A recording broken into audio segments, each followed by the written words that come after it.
I noticed when you're asking about Caitlin a lot, you bring up other rookies as well. No league's ever about one player. That player could get hurt or whatever. So I think it's just to give recognition that in sports, people watch for compelling content and rivalries. And you can't do that alone. This isn't just a sports headline. It's a clear warning of how arrogance, poor leadership, and one disastrous mistake can bring down an entire empire before it ever reaches its peak.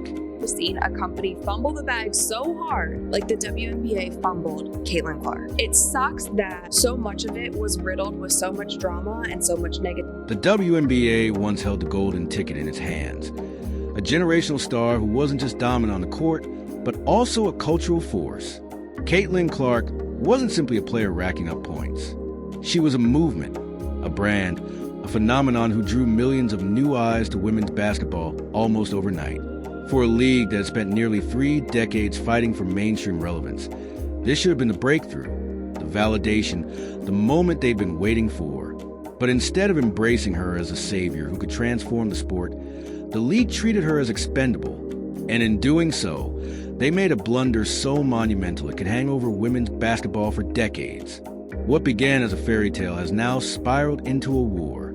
And Clark's revenge isn't loud speeches or bitter social media rants. It's leverage.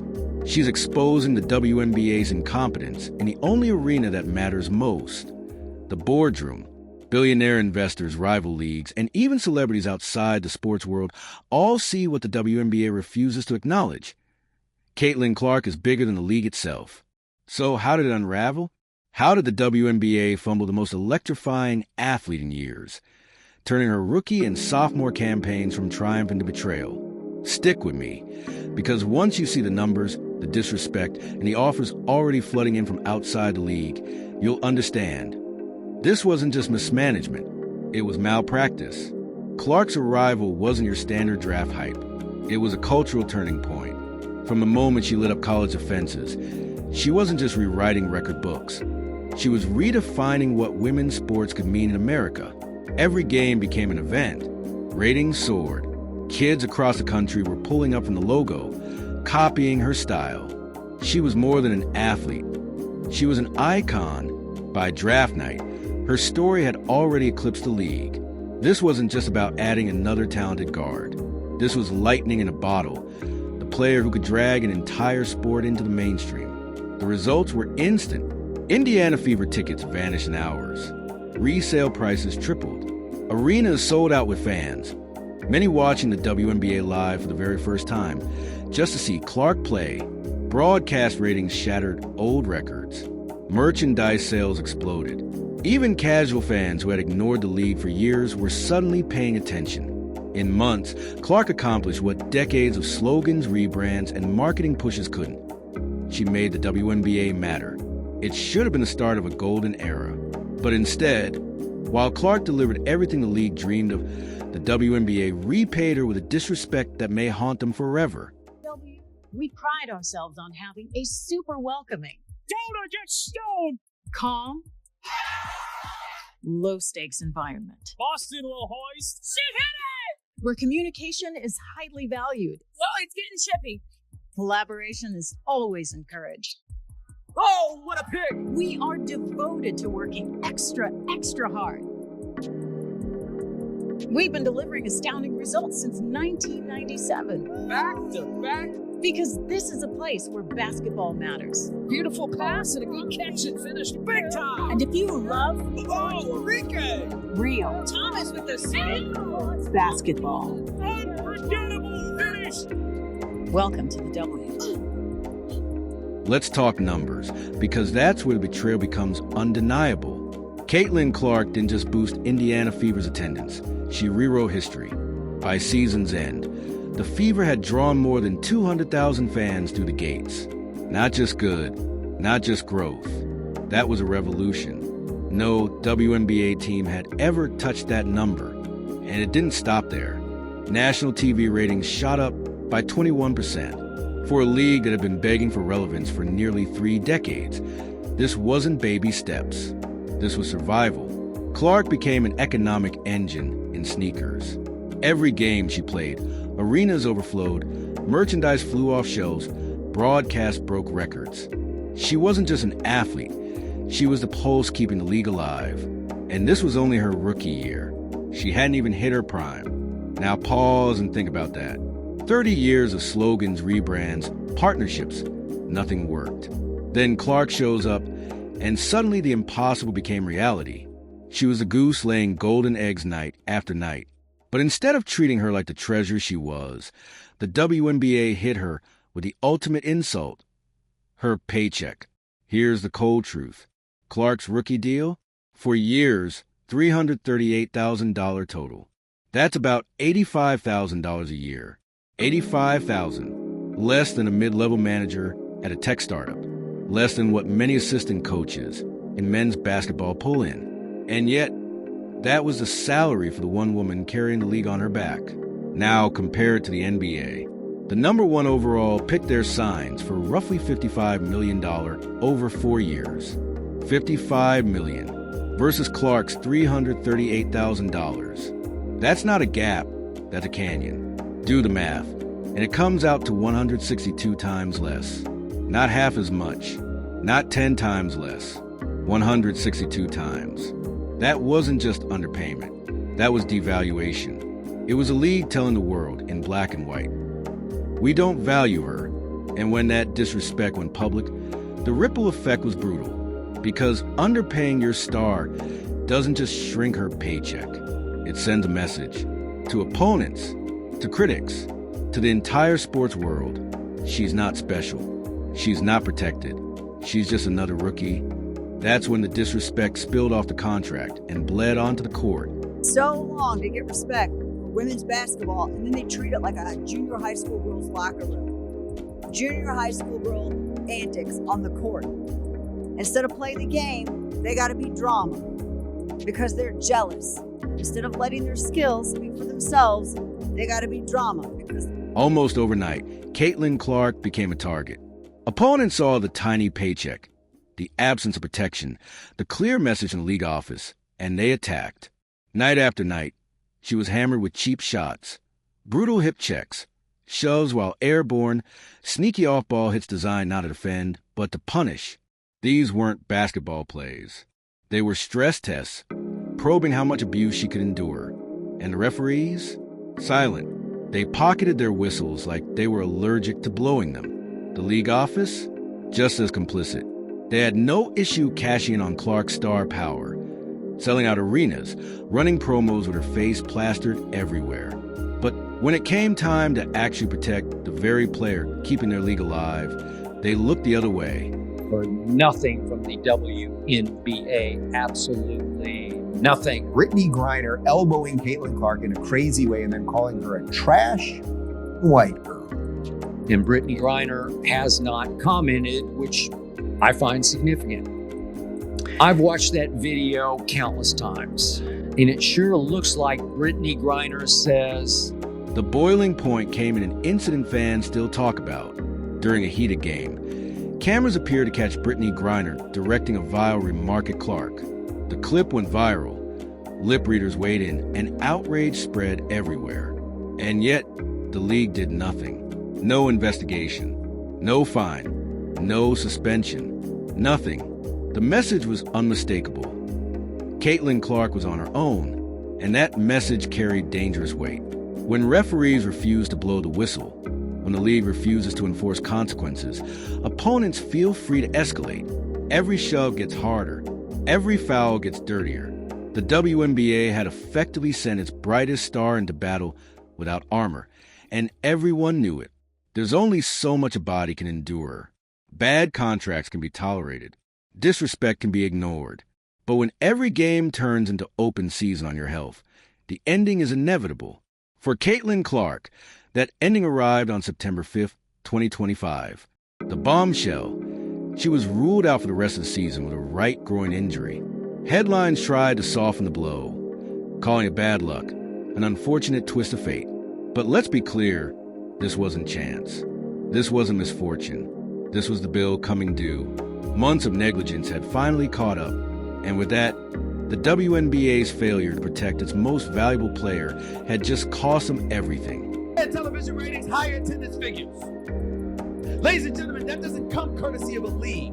it comes courtesy of the players that play in the league. And in her case, she was the most popular, which means she could have helped your bottom line, which means you should have seen that from day one and maximized it, but you didn't. Think back to everything Caitlin Clark endured in her first 2 seasons.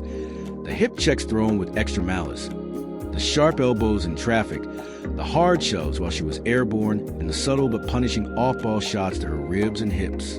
Night after night, the abuse stacked up, and night after night, referees ignored it while league executives stayed silent. Her body finally gave in. Not because she was weak, not because she couldn't handle competition, but because the system built to protect her flat out refused to do its job. This injury wasn't bad luck. It was an inevitable outcome of negligence.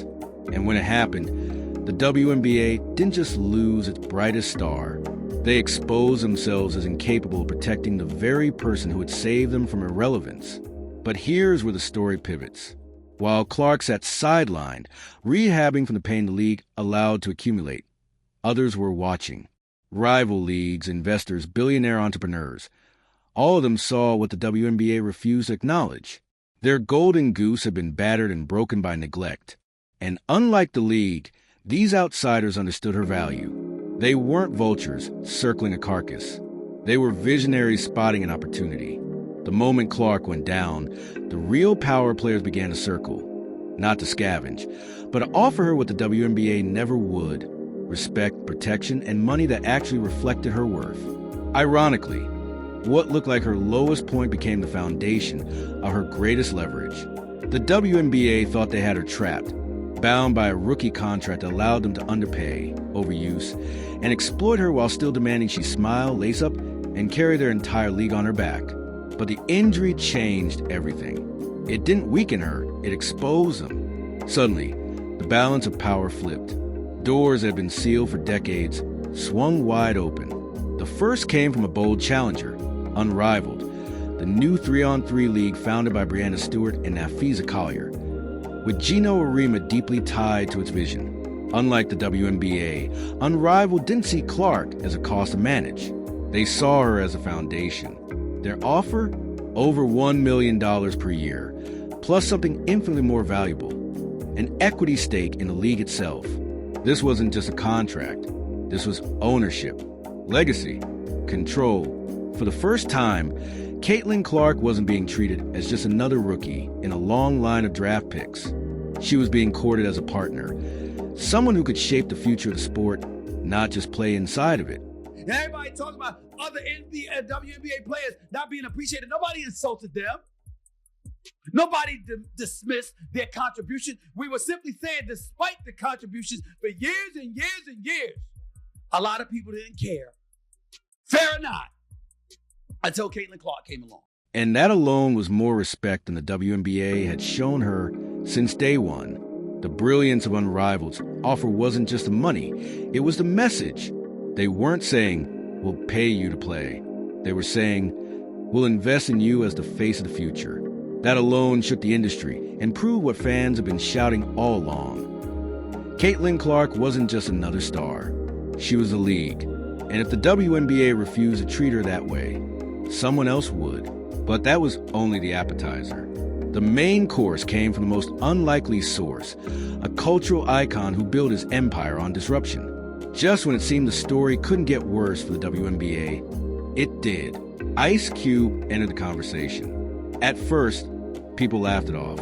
Cube's Big 3 League offering Clark millions for a short-term deal? It sounded like clickbait, a publicity stunt. But then the numbers dropped, and they were undeniable. $15 million. Not for 4 years. Not for an entire grueling WNBA season. But for a 10-week stretch of basketball. Pause on that. The WNBA locked Clark into a 4-year rookie deal worth just $338,000 total. About $85,000 a year. Cube walked in and said, "How about $15 million for 10 weeks? That wasn't negotiation. That was a public shaming. A bullhorn declaration that the WNBA had no clue what its most valuable asset was really worth. And this wasn't just about Clark's bank account. It was optics. The Big 3 didn't just outbid the WNBA. They exposed it. They proved that a rapper turned businessman understood Caitlin Clark's market value better than the very league built on her shoulders. That single figure, $15 million, obliterated her WNBA paycheck. And overnight, the narrative flipped. The WNBA wasn't protecting her. They weren't empowering her. They were exploiting her. And now, the receipts were in plain sight. This wasn't just a contract discrepancy. This was revenge, written in dollar signs. Revenge on a league that thought it could pay pennies while pocketing gold from her image. Suddenly, everything shifted. Caitlin Clark didn't need the WNBA anymore. But the WNBA? They couldn't survive without her. For months, executives believed she was boxed in, trapped by her rookie deal, with nowhere to go. Then Ice Cube dropped a $15 million bombshell. And in one move, Clark gained something no WNBA player had ever truly possessed: leverage. Leverage to demand protection. Leverage to demand respect. Leverage to negotiate not just a salary, but her role in shaping the future of the sport itself. That's the league's nightmare. Because once a player realizes she doesn't need the institution anymore, the institution loses all control. The WNBA thought they owned Caitlin Clark, but the truth? She now owns the future of women's basketball. This was never just about basketball. It was about vision, about respect, about a league that held the keys to its own salvation and somehow dropped them into the gutter. Clark came in as a once-in-a-generation gift, a ratings magnet, an attendance surge, a merchandise machine. She gave them everything. And what did they give her in return? A rookie deal that insulted her. Silence while referees swallowed whistles. Indifference as opponents turned games into wrestling matches. And nothing, absolutely nothing, when slurs echoed across the court. They didn't just undervalue her. They betrayed her. Now comes the price. Caitlin Clark's revenge isn't petty tweets or interview jabs. It isn't even just her dominance on the stat sheet. Her revenge is leverage. Rival leagues lining up with millions, ownership stakes, and the one thing the WNBA never offered her: respect. Ice Cube's $15 million offer didn't just shake the market. It flipped the balance of power. The WNBA thought Clark needed them. The reality? They need her. And now, for the first time, one player holds the fate of an entire league in her hands. So the question is simple. When her contract ends, does Caitlin Clark stay loyal to the league that disrespected her? Or does she walk away, taking her millions of fans, her cultural power, and her economic clout somewhere else? The WNBA had their chance. They had their savior. They had the golden moment every struggling league dreams of. And they fumbled it. Caitlin Clark doesn't need the WNBA to cement her legacy. But the WNBA? They may have just lost their future.